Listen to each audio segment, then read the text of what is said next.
ಆತ್ಮೀಯ 10ನೇ ತರಗತಿಯ ವಿದ್ಯಾರ್ಥಿಗಳೇ, ವಾರ್ಷಿಕ ಪರೀಕ್ಷೆಯ ಗಣಿತ ವಿಷಯದ ತಯಾರಿಗಾಗಿ ನೆನಪಿನಲ್ಲಿಟ್ಟುಕೊಳ್ಳಬೇಕಾದ ಸೂತ್ರಗಳು: a into b is equal to h into l.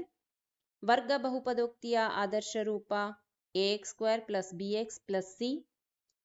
ವರ್ಗ ಬಹುಪದೋಕ್ತಿಯ ಮೂಲಗಳ ಮೊತ್ತ -b/a. ವರ್ಗ ಬಹುಪದೋಕ್ತಿಯ ಮೂಲಗಳ ಗುಣಲಬ್ಧ c/a. ಆಲ್ಫಾ ಮತ್ತು ಬೀಟಾಗಳನ್ನು ಶೂನ್ಯತೆಗಳನ್ನಾಗಿ ಹೊಂದಿರುವ ವರ್ಗ ಬಹುಪದೋಕ್ತಿ x² minus alpha plus beta whole into bracket x plus alpha into beta. ಎರಡು ಚರಾಕ್ಷರಗಳುಳ್ಳ ರೇಖಾತ್ಮಕ ಸಮೀಕರಣದ ಆದರ್ಶ ರೂಪ a1x plus b1y plus c1 is equal to 0. a2x plus b2y plus c2 is equal to 0. a1/a2 not equal to b1/b2 ಆದರೆ ಆ ರೇಖೆಗಳ ಸ್ವರೂಪ ಪರಸ್ಪರ ಛೇದಿಸುತ್ತವೆ, ಒಂದೇ ಪರಿಹಾರವನ್ನು ಹೊಂದಿರುತ್ತವೆ ಮತ್ತು ಸ್ಥಿರವಾಗಿರುತ್ತವೆ. a1/a2 is equal to b1/b2 not equal to c1/c2. ರೇಖೆಗಳು ಪರಸ್ಪರ ಸಮಾಂತರವಾಗಿರುತ್ತವೆ, ಯಾವುದೇ ಪರಿಹಾರವನ್ನು ಹೊಂದಿರುವುದಿಲ್ಲ ಮತ್ತು ಅಸ್ಥಿರವಾಗಿರುತ್ತವೆ. a1/a2 is equal to b1/b2 is equal to c1/c2. ಆದರೆ ಆ ರೇಖೆಗಳ ಸ್ವರೂಪ ಐಕ್ಯವಾಗುತ್ತವೆ, ಅನಂತ ಪರಿಹಾರವನ್ನು ಹೊಂದಿರುತ್ತವೆ ಮತ್ತು ಸ್ಥಿರವಾಗಿರುತ್ತವೆ. ವರ್ಗ ಸಮೀಕರಣದ ಆದರ್ಶ ರೂಪ ax² plus bx plus c is equal to 0. ವರ್ಗ ಸಮೀಕರಣದ ಶೋಧಕ b² ಮೈನಸ್ 4ac. ವರ್ಗ ಸಮೀಕರಣದ ಮೂಲಗಳ ಸ್ವಭಾವ b² ಮೈನಸ್ 4ac ಧನ ಸಂಖ್ಯೆಯಾದಾಗ ಮೂಲಗಳು ವಾಸ್ತವ ಮತ್ತು ಭಿನ್ನ. b² ಮೈನಸ್ 4ac ಋಣ ಸಂಖ್ಯೆಯಾದಾಗ ಮೂಲಗಳು ವಾಸ್ತವ ಅಲ್ಲ. b² minus 4ac is equal to 0 ಆದಾಗ ಮೂಲಗಳು ಸಮ ಮತ್ತು ವಾಸ್ತವ.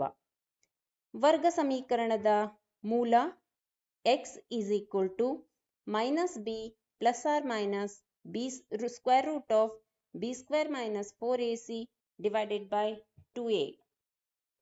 ಸಮಾಂತರ ಶ್ರೇಣಿಯ n-ನೇ ಪದ an is equal to a plus n minus 1 into d.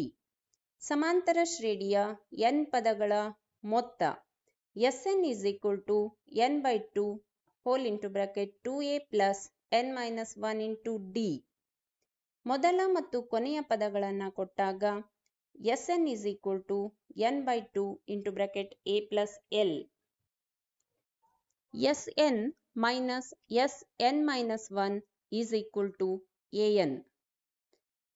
ಮೊದಲ n ಸ್ವಾಭಾವಿಕ ಸಂಖ್ಯೆಗಳ ಮೊತ್ತ ಕಂಡುಹಿಡಿಯುವ ಸೂತ್ರ n into n plus 1 divided by 2.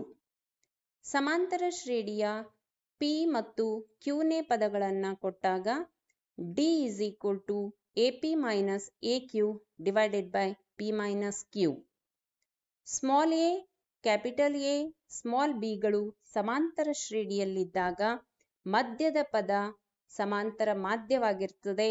ಸಮಾಂತರ ಮಾಧ್ಯ capital A is equal to small a plus small b divided by 2. Thales ಪ್ರಮೇಯ ಅಥವಾ ಮೂಲ ಸಮಾನುಪಾತತೆಯ ಪ್ರಮೇಯದ ಹೇಳಿಕೆ: ತ್ರಿಭುಜದ ಒಂದು ಬಾಹುವಿಗೆ ಸಮಾಂತರವಾಗಿ ಒಂದು ರೇಖೆಯನ್ನು ಎಳೆದಾಗ ಅದು ಉಳಿದ ಎರಡು ಬಾಹುಗಳನ್ನು ಸಮಾನುಪಾತದಲ್ಲಿ ಕತ್ತರಿಸುತ್ತದೆ. ನಿರ್ದೇಶಾಂಕ ರೇಖಾಗಣಿತದಲ್ಲಿ ದೂರವನ್ನು ಕಂಡುಹಿಡಿಯುವ ಸೂತ್ರ d is equal to square root of x2 minus x1 whole square plus y2 minus y1 whole square. ಭಾಗ ಪ್ರಮಾಣ ಸೂತ್ರ x is equal to m1 x2 plus m2 x1 divided by m1 plus m2. y is equal to m1 y2 plus m2 y1 divided by m1 plus m2. ಅಥವಾ ಸುಲಭವಾದ ರೂಪದಲ್ಲಿ ಭಾಗ ಪ್ರಮಾಣ ಸೂತ್ರ m1 divided by m2 is equal to x minus x1 whole divided by x2 minus x. ಒಂದು ರೇಖೆಯ ಮಧ್ಯಬಿಂದುವನ್ನು ಕಂಡುಹಿಡಿಯುವ ಸೂತ್ರ x1 plus x2 whole divided by 2, y1 plus y2 whole divided by 2. ಮೂಲ ಬಿಂದುವಿನಿಂದ ಒಂದು ಬಿಂದುವಿಗೆ ಇರುವಂತಹ ದೂರ d is equal to square root of x square plus y square.